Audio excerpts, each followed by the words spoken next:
You're listening to Up an Octave, a podcast by Sonivia, the podcasting agency that believes that women and non-binary people deserve to take up space in the podcasting industry because our thoughts, voices, and stories matter. Here you'll learn how to make dope podcasts that inspire, educate, convert, and most importantly, make your voice shine. I'm your host, Rue Spence, and I'm here to take podcasting up an octave. Let's get into it.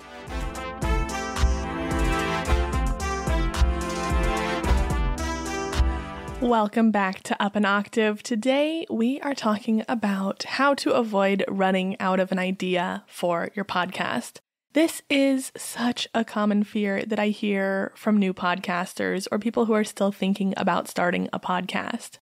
And the truth is, you may run out of ideas. There may come a day where you are just so blocked that you have nothing to talk about. So today we're going to talk about how to make sure that doesn't send your podcast into a tailspin, how you can avoid pod fading when this happens, and hopefully how to avoid it happening again in the future. No matter what type of podcast you have, you are susceptible to being in a position where you feel like you're not sure what you want to talk about. Maybe you're just not feeling inspired, or you're feeling overwhelmed, or you've procrastinated. Obviously, the first thing I'm going to tell you is to tune into those 3 P's of podcasting and plan. Planning can help you avoid this feeling by giving you ample topics to talk about that you can always kind of keep in your reservoir. Now, whether you are a funnel podcast talking about your industry or you are a fandom podcast talking about something that you love, it's possible for you to feel stuck, to feel like you don't really know where to go next. When I had my first show, which was true crime and paranormal, kind of all things dark and mysterious, I just lost inspiration a few times. And so I actually created a coffee can of inspiration. And I, on little colorful strips of paper, just went through and Googled all of the cryptids or ghost stories or crimes that I would want to cover. And I just folded them up and I put them in that coffee can. And then if I wasn't feeling particularly inspired to research and record about a particular case or story, I would turn to that coffee can and I would just reach in and pull out a topic and boom, there it is. Sometimes you're not going to feel inspired. Obviously, the best podcasting comes from when you have that spark, but doing this week in and week out, you're going to have off weeks, and that's okay. I would still rather see you be consistent rather than just wait for the moment to strike you. Because it's kind of one of those something in motion stays in motion situations where if you take a break, you're more likely to not come back from it. So I would turn to that coffee can in my moments of need, and that would give me my topic. Now I have my content calendar built out. I've learned a lot since the coffee can days. I actually still recommend that though. If that sounds like it would help you kind of get through those creative hurdles, I think give the coffee can trick a try. What I do now is I've built out my content calendar, and I consistently have episodes scheduled out 3 months in advance. And sometimes if I feel particularly inspired to talk about something different, I'll rearrange it a little bit. But especially with how much I prioritize batching my content, I find that this really helps me to visually see what I'm going to talk about. So if I have a window to record, which is sometimes difficult to get because of my baby and because of my husband's work schedule, that if she's down for a nap, I just have to go record.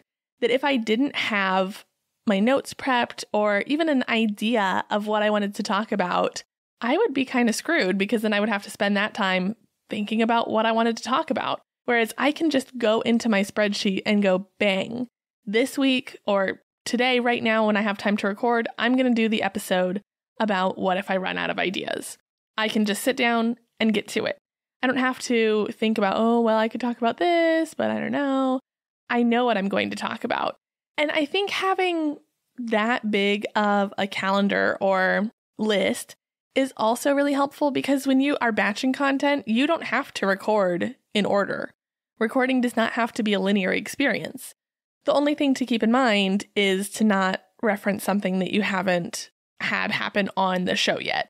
So if I'm recording out of order, and I'm recording right now an episode that is not going to be heard for 6 more weeks, I have to make sure that when I record the episode that's going to be in 5 weeks, I don't reference something that I talked about in that way far away episode. That's the only time that this kind of non-linear recording can get a little dicey. But as long as you're taking really good notes and sticking to them, you should be fine. I also believe in constantly taking notes and figuring out different things that you're passionate about. So, for example, I have a lot of conversations with a lot of podcasters, and some of them are asking me questions. Some of them I'm just seeing on social media, talking about certain things, having certain conversations, and that inspires me. I'm like, wow, if this is such a significant conversation in this space, I bet there are a lot of people who are thinking about this, who are curious about this. I should do an episode on this. Or if you're in a different niche, finding out what people in that community are talking about. If your true crime has a big case just broken that you could cover. Try to keep your ears open and your curiosity turned on. I preach this all the time that I really think that a good podcaster is a curious one. I think that your curiosity really informs your passion, and I think it informs the passion of your audience as well.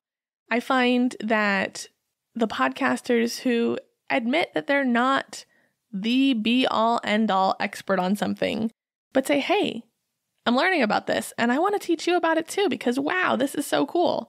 I, for one, am definitely not the final boss of podcast experts. I know a lot. I've taught myself a lot, and I continue to learn a lot every day. But the industry is constantly evolving. Things are not the same even as they were last year. And so if I was staying stagnant and just saying, hey, I'm an expert, I know how to podcast in 2021, that's cute that you know how to podcast in 2021, but it's 2024, so that's not cutting the mustard. And so having that curiosity and being willing to continuously learn is what sets you apart as an expert. So much of why podcasts are attractive is because they make learning a little bit more passive and a little bit easier. So you don't have to know every single thing on your topic. You just need to know a little bit more than the people who are listening. If you have a podcast for chiropractors, you don't have to be the world's leading authority on chiropractic care.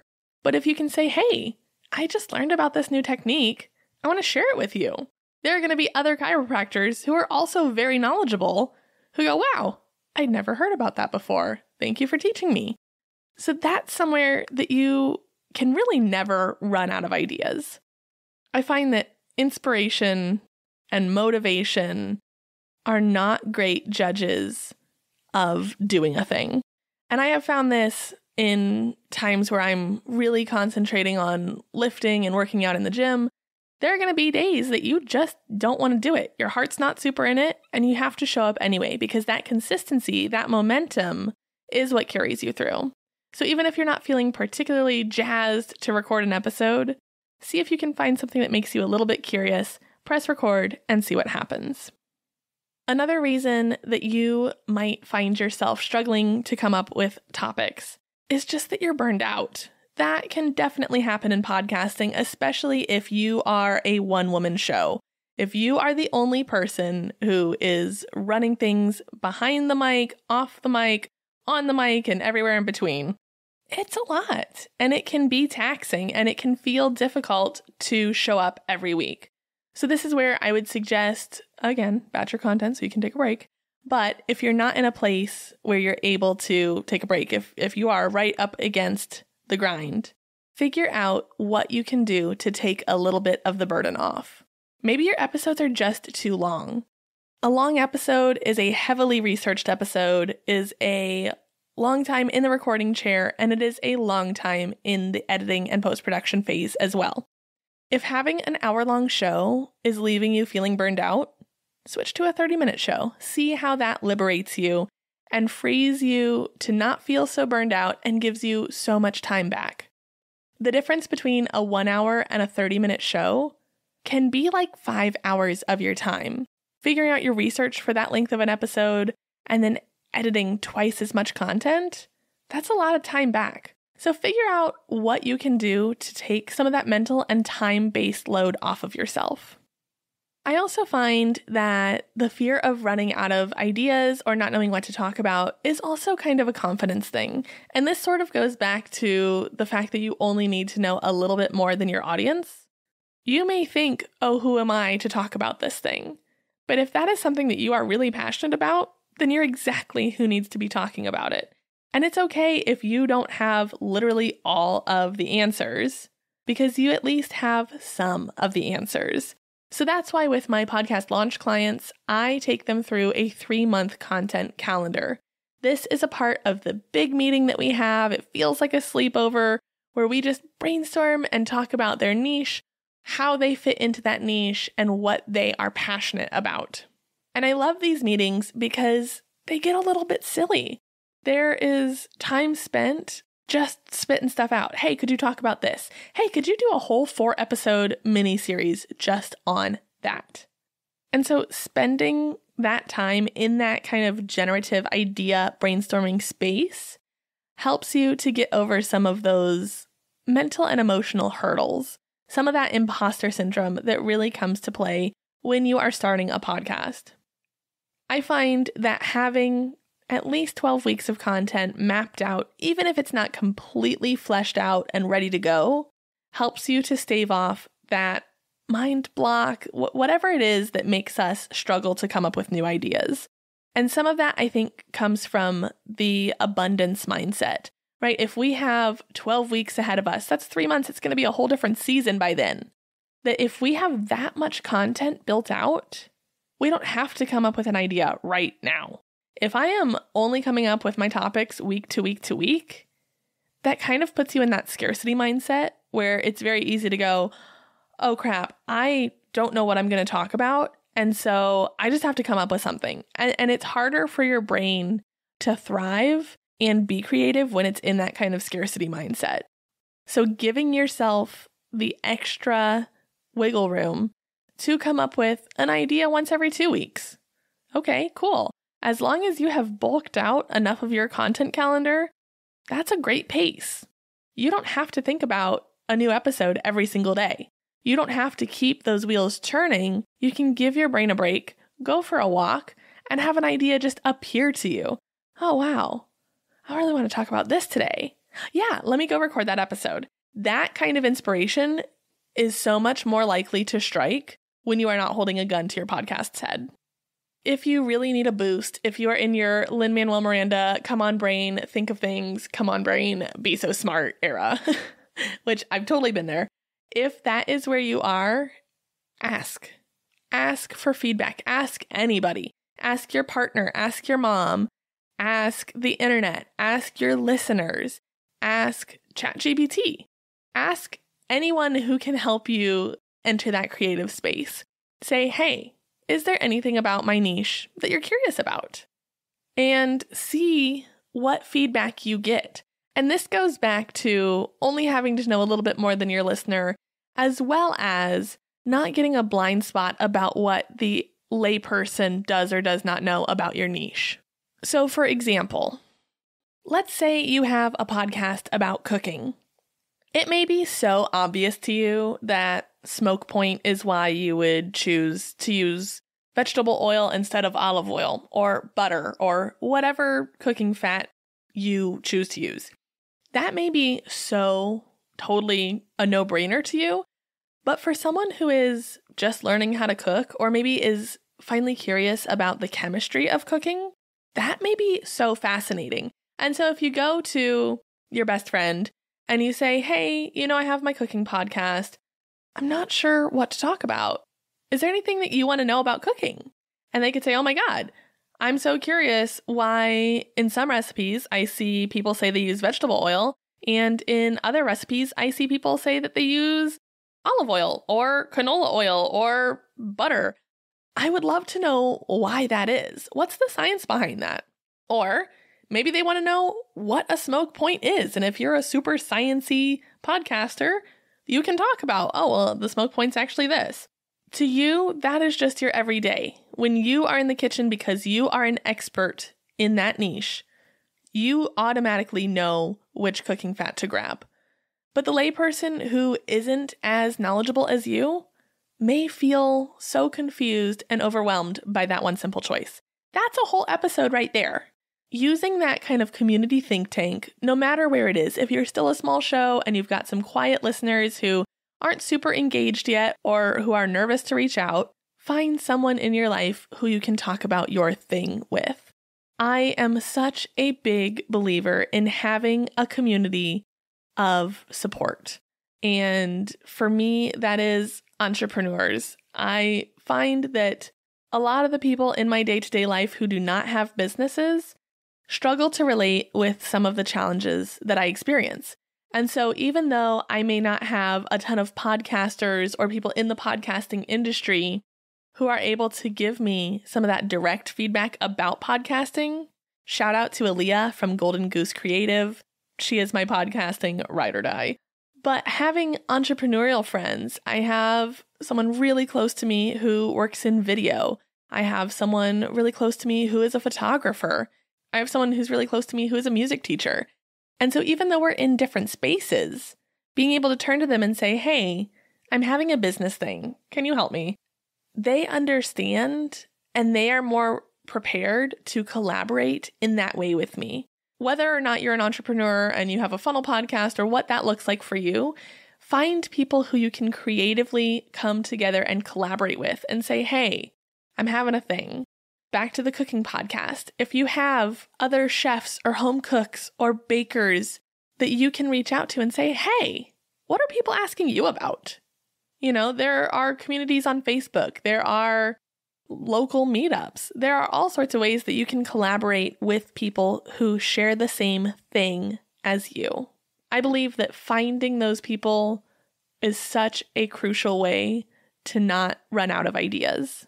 So for this podcast, for example, I have a ton of ideas because I'm kind of just going down the list in my head of the things that I talk about with my launch clients. But then also, as I have conversations with podcasters, with people who want to start podcasts, I make a note of those conversations, the things that we're talking about. Something that I hear time and time and time and time again is I just don't think I have enough to talk about. I don't think I have enough to say. And that's where this episode came from. As we look back at some of the other episodes that I've had people ask me what I think about AI. How do I use AI? I've had people ask me what tech they should be using. I've had people ask me how to handle room tone. All of the things that I'm talking about on this show come from real life. I haven't pulled them out of the air. I am not a brainstorming whiz kid. I just pay attention and I listen. And that's why I don't think that coming up with ideas is that special or difficult or unobtainable. I believe that you can do it too.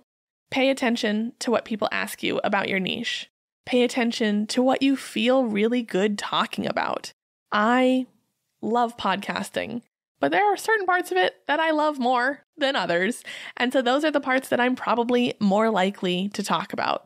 My episode on Halloween, when podcasting feels scary, which is all about mindset and mental roadblocks for podcasters, that was one of my most favorite episodes to record. And that's because mindset is so important to me. I have a background as a social worker. Being in people's heads and helping get the best out of them is a sweet spot for me. It is something that feels really good, really cozy. It's something that I enjoy doing. That was one of my favorite episodes to record. And it's also one that has resonated really, really well with listeners. And that's because it's something that pulls on a lot of us. Those fears that I touch on in that episode are fears that almost every single client at one point or another has voiced to me. The podcast that you make should be the podcast that lights you on fire. It should be something that you love talking about. And sure, there may be parts that you like a little bit less. Maybe you have a paranormal podcast and ghosts are really your jam and you're not quite so into Mothman. Okay, lean into that. But sometimes if a listener says, hey, I really want to hear more about Mothman, be open to it if it feels right to you. If you've had a long-running podcast, you can also kind of repurpose your content. And sometimes this may look like re-releasing an episode. If you have a huge uptick in listeners, you may want to drop one of your older, most popular episodes back in the feed and just say, hey, got a lot of new people here. I want to make sure that you hear this because this is the crux of who I am. So repurposing in that way is great. Also, if you notice that a certain episode is really resonating with people, see how you could expand on that. So I had a lot of success with my room tone episode. A lot of people were like, oh, this is exactly what I needed. So I was like, wow, okay, that one is really hitting a nerve with people. How can I go a little bit deeper? And so I had my soundproofing episode where I talk about literally recording into a cardboard box because it kind of is an element of room tone, right? How your room sounds. And so I wanted to figure out a way that I could go just a little bit deeper on that particular thing. So if you find, oh wow, people are really vibing with this, let's go a little bit further. Let's repurpose some of those ideas and expand on them. That is a way that you just have to mine your own content and the ideas are there. See how you can pick something apart and unweave it into multiple strands. I'm a big fan of repurposing. And I'm a big fan of using what already exists to create more. That also kind of goes into that abundance versus scarcity mindset that I was talking about earlier.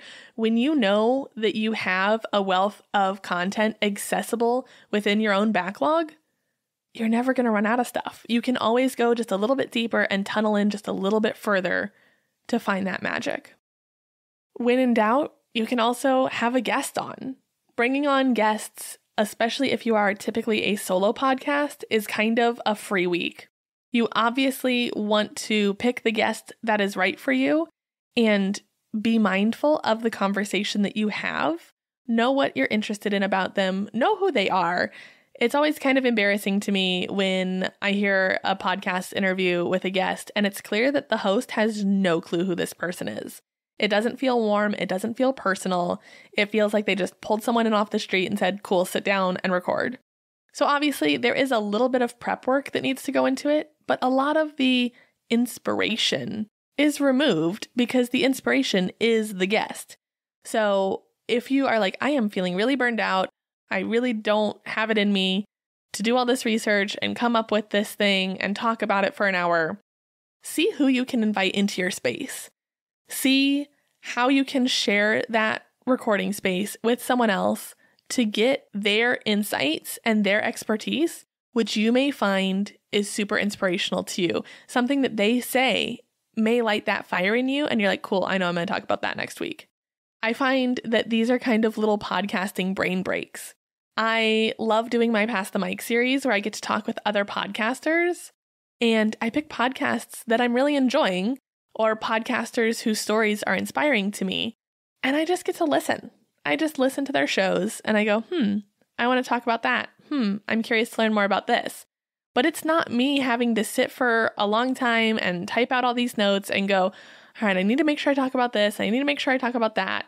I just think about, okay, cool. I've listened to this person and I'm interested in hearing more here and there.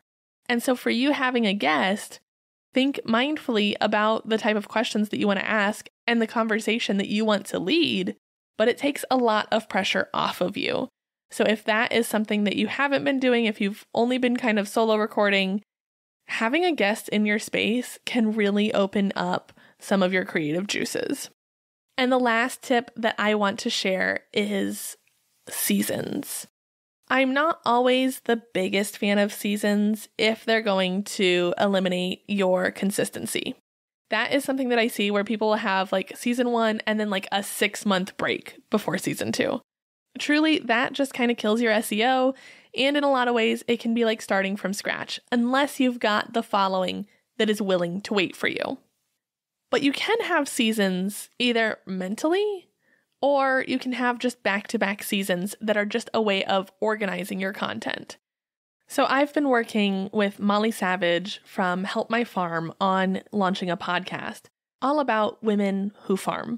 And we've talked about how she might want to structure her content. And something that we talked about is having an entire season about chickens. How do you acquire chickens? How do you hatch chickens? What type of food should chickens eat? What should you do or not do with your chickens? How should you care for them? What are common diseases that they might get? How do you make sure you get a lot of eggs? Should you use chickens for meat? All of these things could be a season on chickens. And then the next week could start a 10-episode run on goats. How do you raise goats? What do goats need to do to keep themselves busy? What do they want to eat? What type of common skin conditions could they have? You could have a whole 10-episode run on goats. This is a way that you might want to structure your content. No matter what industry you're in, there could be a 10-episode bundle on a specific thing, on a specific book, on a specific practice, on a specific discipline. That could inform how you structure your content. The thing about this is it can leave you feeling a little bit walled in if you feel really passionate about talking about something else. It can also limit who is engaged. There may be some, so let's go back to the farm example. There may be some people who are like, I am going to be a chicken person. I'm going to have chickens. Awesome. And they are 10 toes down into your season on chickens. They may never want to have goats. So you may lose them for 10 weeks. That's about a fifth of the year. You may lose them for 20% of the year because they don't give a hoot about goats. Now, if you later talk about, I don't know, cows, they may be like, wow, but I do love cows, and they're back. So sometimes with seasons, you have people going in and out, which, if you are really concerned about your analytics, can be kind of a bummer. The other side of that coin, though, is that it can really, really help you find your people. If there is a chicken person who finds your show and you are talking all about chickens for 10 weeks, they may be like, sign me up on Patreon. I shared this with all my friends. I shared this with my entire chicken Facebook community. This is everything I've ever wanted, because it's almost like a mini workshop at that point. If you are spending 10 weeks on one specific topic, you are going to have people who that is their thing find you in droves. This also works really well for a lot of true crime podcasts where you will see one case being covered for an entire season. This does make it a little bit harder for people who just find you one random week. They're like, okay, I guess I have to go back this many weeks to start listening so I understand anything that's going on, which can be a barrier, but it helps you find super fans. So think about what metrics matter to you, how you want to engage with people, who you hope finds you, and how you want them to engage with your show. And if that feels right, run with it. Psst. Hi, I'm interrupting the show to tell you about something special, a chance for us to connect one-on-one. Whether you're thinking about starting a podcast and aren't quite sure where to begin, or maybe you've got a show already, but you're not sure how to grow, I want to let you know about my free consultations. Yep, that's right. Absolutely free. No strings attached, no pressure, just a chance to chat with your fairy pod mother, that's me, about turning your podcast dreams into reality. You'll walk away from our conversation with actionable steps to take, whether or not we end up working together. Think of it as a gift to you and your show as a thank you for listening to the podcast. If listening to me here isn't enough and you're ready to take the next step, let's chat. Find the link to book in the show notes. Now back to the good stuff. All right, today's question comes from Kelly. Kelly says, hey Rue, as a podcaster, I sometimes struggle with finding the right balance between sharing personal stories and staying professional. How do you navigate this in your own podcasts? And do you have any tips for authenticity without oversharing? This is a fantastic question that does not have a right answer. The answer is honestly to do what feels right for your show. You will see in podcast listening communities, there are people who are like, I hate banter. No banter ever. If I hear banter, I turn a show off. And then you hear other people who are like, I love banter. If there's not banter, I turn a show off because I want to get to know the hosts. So you cannot please all the people all the time. You have to decide which people you want to please and what pleases you. So for this show, I'm not mega personal. You know that I have a 16-month-old named Olivia. You know that my husband is Darnell. You know that we've moved across the country this month. But you don't necessarily know everything about me. You know that I probably like Bigfoot a little too much, and that the name Susie or Susan is like my go-to for my case studies. But other than that, I don't get super personal. I like to let little glimmers of my personality come through, but they always kind of come out through the tone of what I'm talking about. I try and make my content feel really personal rather than starting off with anecdotes about myself, what I'm doing, what I'm up to. If it feels like it should come out in the episode, that's where I'll share it. I don't necessarily need to front load my episodes with the movies that I've been watching. But if I'm like, oh yeah, you could do a podcast about this movie, blah, blah, blah, and you hear me getting really excited, chances are that's something that I'm really into. So if you have a solo podcast, I find that it can be a little trickier to get those personal moments out because it's a lot easier to stick to the script. If you have a co-host, that's where you get really banter heavy. You're like, oh, hey, I haven't gotten to catch up with you for a minute. Let's talk about this thing. And you get a lot more of that personality that way.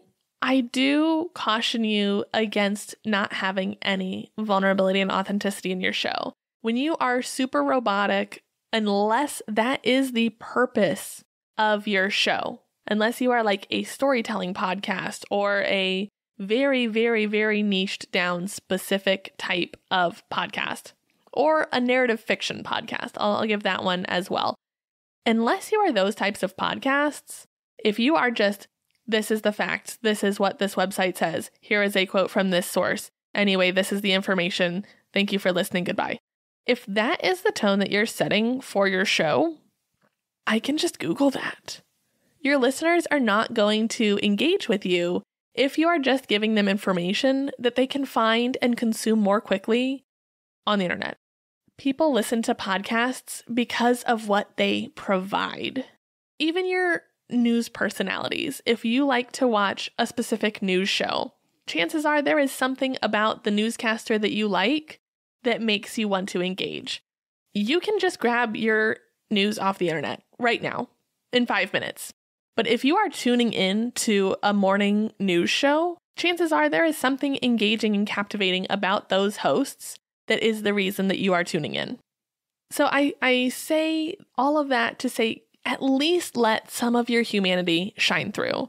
Let people hate you if they have to. There are going to be people who just, I hate her voice, or why do they do this, or blah, blah, blah, blah, blah. And as long as you feel really good about the show that you're making, let that be the compass that guides you. There isn't a mathematical equation of be 85% professional and 15% very personal. It's just a matter of what feels good to reveal. And I would even say what feels good to reveal plus 5%. Give just a little bit more of yourself than maybe always feels super comfortable. Because that's where we build those parasocial relationships, and that's where people fall in love with you as a podcast. So for a show like mine, you may not be getting all of the nitty-gritty about my personal life. I'm probably never going to share a whole heck of a lot about who I am off mic. That's not why you're here, though. You are here to learn about podcasting. You're here because you like learning it from me, and I thank you. You could Google a lot of this, but you are here because you like the way I tell it to you. You like that I am focused on women and gender nonconforming people as podcasters. That's something that you're not going to get a whole lot of other places. You like that I talk about my family because that is important to me. That can sometimes be a challenge to record. It can sometimes be tough to make sure that my 16-month-old is going to be quiet long enough for me to record. It's sometimes tough to run a business with a baby on my hip. These are the challenges and the realities that I bring to the table and I am vocal about because they are part of my story. My business is what it is because of who I am. Other people could and do exactly what I do. They help people make podcasts. I love it. Awesome. Why am I also successful when they're successful? Because I do it my way and I do it in my voice. So whatever your podcast thing is, find ways to let that authenticity glimmer through. Find reasons for you to stand out in your niche, especially if you are in a busy niche. You have to find a way to cut through the static, and the best way to do that is by being yourself. Show up authentically stand in your power and don't be afraid. I hope that's helpful. And if you have a question that you would like answered on the podcast, you can slide into my DMs on Instagram or email me at rue.sonivia@gmail.com. That's all for today. I will be back next week to talk about what is equalizing and why your podcast needs it. So this is going to be a techie editing episode. So if those are helpful for you, make sure you tune in. In the meantime, please make sure that you are subscribed or following me on whatever podcatcher you're listening to this episode on. And while you're there, if you could leave a rating or a review, because just like your show, mine needs those to grow. If you'd like to stay in touch with me, I keep the party going over on Instagram at Sonivia Studios. I share more podcasting tips and tricks and insights over there. And thank you for helping me take podcasting up an octave.